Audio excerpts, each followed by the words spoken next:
दोस्तों, कैसे हैं आप सब लोग। उम्मीद करता हूं स्वस्थ होंगे, व्यस्त होंगे, ज़बरदस्त होंगे। तो साथियों, एक महत्वपूर्ण सुनवाई 28 अगस्त को माननीय सुप्रीम कोर्ट में हुई और जिसमें हाल ही में कोर्ट ऑर्डर आने वाला है, जिसमें आप जानते हैं, मैं पिछली वीडियो में बता चुका हूं कि जो छत्तीसगढ़ बीएड धारियों की जो एसएलपी थी वो खारिज हुई और साथ में जो छत्तीसगढ़ गवर्नमेंट की एसएलपी थी वो खारिज हुई। यानी कि जो Naveen Kumar versus Union of India करके जो केस था उसकी बात हम कर रहे हैं। लेकिन अभी ऑर्डर रिलीज नहीं हुआ है, बावजूद उसके एक अपडेट निकल के आ रही है, वो मैं आपको देना ज़रूरी समझता हूँ। तो पहले तो निवेदन यही है कि जो बीएड साथी कई बार ये कमेंट कर देते हैं कि मैं डीएड का पक्ष लेता हूँ, और कई बार डीएड वाले भी कह देते हैं कि बीएड का पक्ष लेता हूँ। तो साथियों, मैं पक्ष किसी का नहीं लेता हूँ, मैं केवल वही बात कहता हूँ जो तथ्यात्मक होती है, जो वास्तव में ऑथेंटिक न्यूज़ होती है। बाकी इसके बावजूद भी अगर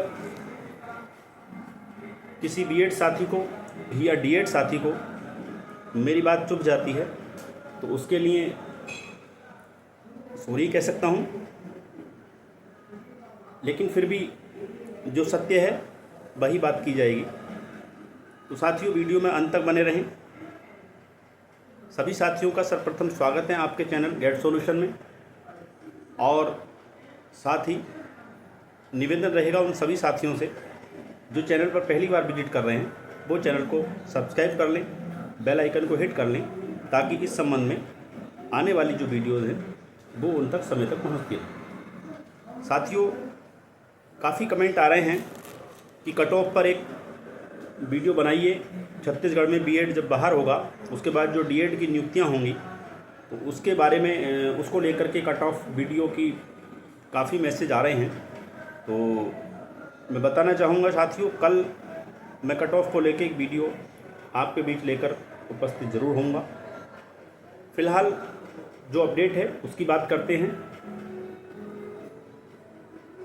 यानी कि 28 अगस्त को जो सुनवाई हुई है, ठीक उससे 2 दिन पहले यानी 26 अगस्त को बीएड धारियों की तरफ से जो चयनित बीएड धारी हैं छत्तीसगढ़ के, उनकी तरफ से एक एसएलपी और दायर की गई है, जिसका डायरी नंबर है 38,562/2024, और ये की गई है गौरव गुप्ता जी के द्वारा। Gaurav Gupta versus Union of India करके एंड अदर करके जो है एक एसएलपी माननीय हाई कोर्ट सुप्रीम कोर्ट में दाखिल की गई है, फाइल की गई है, और टाइम इसका 12:39 पे ये दाखिल हुई है। तो अब सवाल ये कि एसएलपी का मतलब क्या रह जाता है, क्योंकि जो माननीय सुप्रीम कोर्ट ने 28 तारीख को सुनवाई की है उसमें बीएड को और डीएलएड को या डीएड को दोनों को बराबर मौका दिया गया, यानी पूरा मौका दिया गया अपने पक्ष को रखने के लिए। और मुझे नहीं लगता कि कोई भी ऐसा पॉइंट उसमें छूटा हो या अनछुआ रह गया हो जो डीएलएड और बीएड से संबंधित रहा हो। तो ऐसे में सवाल ये बनता है कि बीएड धारी 11 अगस्त 2023 से जब से माननीय सुप्रीम कोर्ट की धुलिया जी और सुधांशु बोस जी ने जब से निर्णय दिया है 11 अगस्त 2023 को, जिसमें उन्हें एनसीटी का गजट 28 जून 2018 क्वेश्चन किया और बीएड को पूरी तरह से 1 to 5 के लिए बाहर कर दिया, तब से बीएड धारी लगातार माननीय सुप्रीम कोर्ट में केसेस ले जाते रहे हैं। आपको ध्यान हो, मैंने एक बार पहले भी ये कहा था कि अनावश्यक रूप से बीएड धारी अपना पैसा खराब कर रहे हैं। एडवोकेट्स का कुछ नहीं बिगड़ता, वो आपको बताते हैं ऐसा कर लीजिए, हम ऐसा करेंगे, लेकिन इतनी समझ ज़रूर होनी चाहिए कि माननीय सुप्रीम कोर्ट से तीन निर्णय आ चुके हैं। पहला 11 अगस्त 2023 को, उसका क्लैरिफिकेशन 8 अप्रैल 2024 को आ गया। उसके बाद उससे भी ज़्यादा क्लियर ये 28 अगस्त का जो निर्णय है ये इस मामले को कर देगा। यानी इस निर्णय के आ जाने के बाद बीएड धारी कोई भी केस लेकर के जाए सुप्रीम कोर्ट में, मुझे नहीं लगता कि वो वहाँ पर स्टैंड करेगा। अगर हम इस केस की बात करें, जो केस दायर हुआ है, इससे पहले एक 16 अगस्त को माननीय सुप्रीम कोर्ट में एक एसएलपी और दाखिल हुई थी छत्तीसगढ़ सरकार की तरफ से। तो आखिर क्या है ये? बीएड धारियों को कोर्ट के रास्ते जाने से अब कोई फ़ायदा मिलने वाला नहीं है, मुझे ऐसा लगता है। बीएड धारियों को जाना चाहिए सरकार के पास, क्योंकि सरकार ने बीच में एक बार ये कहा था कि हम इसमें बीच का रास्ता निकालेंगे।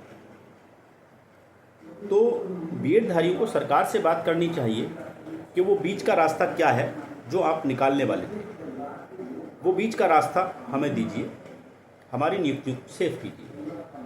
ये चीज़ सरकार से तो बनती है उनकी डिमांड, लेकिन कोर्ट में जाने से उनको कोई फ़ायदा नहीं होने वाला है। रही बात सरकार की भी, सरकार भी 11 अगस्त 2023 के निर्णय के एग्नेस्ट नहीं जा सकती, 8 अप्रैल 2024 के निर्णय के एग्नेस्ट नहीं जा सकती, और 28 अगस्त को ये चीज़ें और ज़्यादा क्लियर रूप में सामने आएंगी। तो इन सारे निर्णयों से वो अपने आप को किनारे नहीं कर सकती, यानी इनको किनारे करके कोई भी कार्रवाई नहीं कर सकती। हाँ, ये बात ज़रूर है कि अगर वो एक चाहे तो बीएड धारी जो वहाँ से हटेंगे उनको नई नियुक्ति निकाल करके जो जूनियर की है उसमें वो वहाँ पर उनको एडजस्ट करे, जो भी करे वो अलग चीज़ है। लेकिन प्राइमरी में तो आप ये बात भूल जाओ कि वहाँ पे बीएड को कोई राहत मिल सकती है या उनकी नियुक्ति बच सकती है, इसकी तो संभावना ही नहीं है। तो ये जो एसएलपी है, खासकर जिसकी मैं आपको अपडेट दे रहा हूँ, जो 26 अगस्त को दायर हुई है गौरव गुप्ता जी के द्वारा, ये डेफिनेटली मैं बता रहा हूँ कि ये एक्सेप्ट होना बड़ा मुश्किल है इसका। ये पहली ही जब इसमें डेट आएगी और पहली डेट पे ही एक्सेप्ट ना हो करके ये खारिज हो जाएगा, ये मेरा अनुमान है। और तो मेरा तो यही निवेदन है बीएड साथियों से कि वो इस सच्चाई को स्वीकार लें कि अब 1 to 5 में उनके लिए कोई स्थान नहीं है। 11 अगस्त 2023 से पहले यानी 10 अगस्त तक जिन लोगों की ज्वाइनिंग हुई है और उनकी भर्ती सब्जेक्ट टू आउटकम नहीं थी, यानी कि वो लोग नोटिफिकेशन में शामिल थे और साथ ही उन्होंने कोर्ट को अपोज नहीं किया था, तो ऐसी कंडीशन में 10 अगस्त तक की नियुक्तियां सुरक्षित हैं। उसके बाद की नियुक्तियां किसी भी हाल में सुरक्षित नहीं हो सकती। ये माननीय सुप्रीम कोर्ट का जो 8 अप्रैल 2024 का ऑर्डर है वो ये बताता है, और 28 अगस्त 2024 का जो निर्णय आएगा ये इसको और विस्तार से क्लियर कर देगा। अब सवाल ये आता है कि बीएड धारी, अगर हम छत्तीसगढ़ की बात करें तो वहाँ अंधेरे में रख के उनको नियुक्तियाँ नहीं दी गई। वो स्वयं, जब आपको याद होगा, जब 2023 में 11 अगस्त 2023 का निर्णय आने के बाद जब केवल डीएड को लेकर के वहाँ शिक्षा विभाग वहाँ की नियुक्ति प्रक्रिया शुरू कर रहा था, यानी कि जो कट ऑफ लिस्ट थी वो निकाल रहा था, तो उस समय बीएड धारी सुप्रीम कोर्ट जाते हैं और सुप्रीम कोर्ट से उस प्रक्रिया पर स्टे लेके आते हैं, यानी माननीय हाई कोर्ट के ऑर्डर पर। तो उसमें साफ तौर पे यह कहा गया था कि आप जो है इस प्रक्रिया से जब ये नोटिफिकेशन में थे तो आप बीच प्रक्रिया में इनको बाहर नहीं कर सकते, और आप जो है इनको प्रक्रिया में रखिए। और जी जो हाई कोर्ट का अंतिम निर्णय होगा वो इसमें मान्य होगा, यानी कि वो भर्ती सब्जेक्ट टू आउटकम माननीय हाई कोर्ट छत्तीसगढ़ के हो गई थी। तो यानी बीएड को नियुक्ति ये बता कर के दी गई है कि आपकी जो नियुक्ति है वो माननीय छत्तीसगढ़ हाई कोर्ट के सब्जेक्ट टू आउटकम है, यानी उसके निर्णय के अधीन है। तो बीएड पहले से जानता था कि छत्तीसगढ़ में खास करके हमारी जो नियुक्ति है वो अस्थायी है। तो इसलिए छत्तीसगढ़ जो बीएड धारी हैं उनको ये समझना चाहिए कि माननीय छत्तीसगढ़ हाई कोर्ट ने 2 अप्रैल 2024 को अपना अंतिम निर्णय दे दिया था, तो उसी को फॉलो कर लेना चाहिए था, उसी को मान लेना चाहिए था। लेकिन ना तो छत्तीसगढ़ सरकार उस निर्णय को मानी और ना ही बीएड धारी माने, और माननीय सुप्रीम कोर्ट में ये केस पहुंच गया। अब तो 28 अगस्त को माननीय सुप्रीम कोर्ट ने आपकी एसएलपी खारिज कर दी, डिसमिस कर दी। तो भाई अब तो मान जाओ। आपके जो साथ के बच्चे हैं डीएड के, वो इतने दिन से जो है भटक रहे हैं, तो उनको नौकरी मिलने दो। वो भी तो आप लोगों के भाई हैं। आपको सैलरी मिल रही है, आप सैलरी से वकील कर रहे हो, आप माननीय हाई कोर्ट में जा रहे हो, सुप्रीम कोर्ट में जा रहे हो। लेकिन उन लोगों की पूछो डीएड साथियों की जो अपने घर से पैसे लेकर के इस चीज़ को फेस कर रहे हैं। तो साथियों मैं तो यही कहूँगा कि इस सच्चाई को जितनी जल्दी हो उतनी जल्दी स्वीकार लिया जाए कि बीएड अब 1 to 5 में किसी भी तरह से एंटर नहीं हो सकता। इस चीज़ को जितना जल्दी स्वीकारा जाएगा उतना बीएड धारियों के हित में होगा, उनका आर्थिक शोषण बचेगा और उनका मानसिक शोषण भी बढ़ेगा। और जो उनके लिए विकल्प हैं उन विकल्पों पे मेहनत की जाए, फोकस किया जाए। ईश्वर करेगा आपको सफलताएं ज़रूर मिलेगी।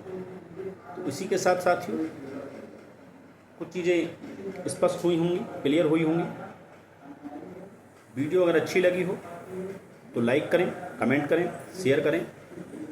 इसी के साथ साथियों कल एक नई वीडियो में बीएड साथियों के लिए कट ऑफ क्या रहने वाली है उस पर एक वीडियो लेकर आपके बीच उपस्थित होऊंगा। तब तक के लिए साथियों नमस्कार, धन्यवाद।